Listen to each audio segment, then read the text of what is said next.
Ayan. Sitting over there. Pink, pink, pink.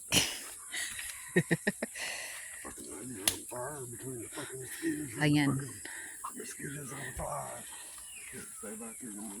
This is the first time this tree got a lot of mango fruit. Oi, where are you going? I'm making a video. It's going down below. Ayan. Loaded with mango. Ayan. This is the big mango, not the Indian mango. And the price of this, probably 40 to 60 kilo per kilo. Ayan. A lot.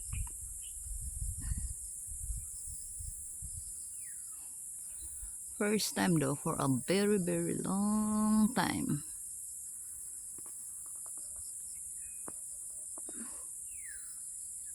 Yan. Although a little bit shaky.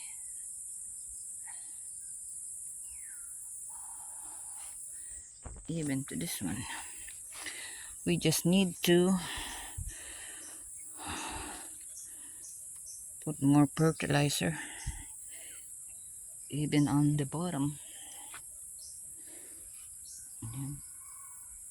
Loaded. Ayan. Still small though. It's gonna take a while to grow. Ayan, even over there. Because at some before we clear this area and the sun penetrate the area, gives sun to the mango tree, and now it's loaded. It's like the mango hate the crowded area.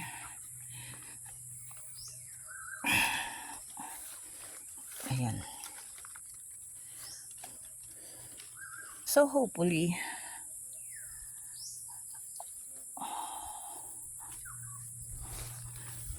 we can harvest this, provided they don't steal it.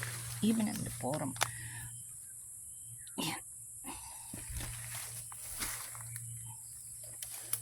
Ayan. A lot.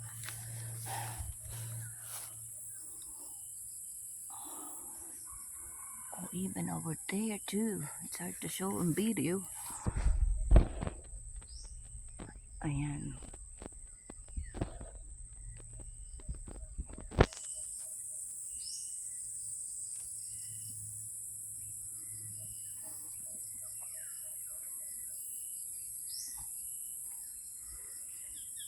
So even a little bit of money is better than nothing. I'm not holding my breath though. So let's see if this grow more. Yeah, with no problem. Well, that's the very first time we're gonna harvest mango on this one. On the other one, it's crowded over there, and it give only few mango fruit. Even this one, it's always flower a lot, but we don't harvest a lot on that one too. So more clearing, because it's been a long time since we clear. And we're gonna fill the buckets, or they got order 20 kilos of calamansi. So we're going back and deliver the 20 kilos of calamansi, and then back here more clearing.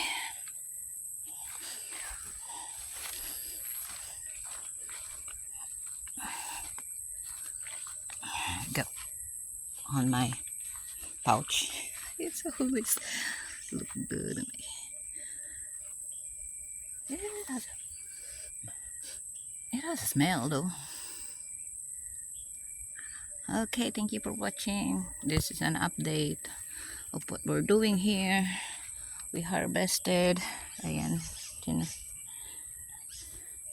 We harvested yesterday, even though we're clearing. More clearing, more harvest, and hopefully. Yan. Thank you for watching.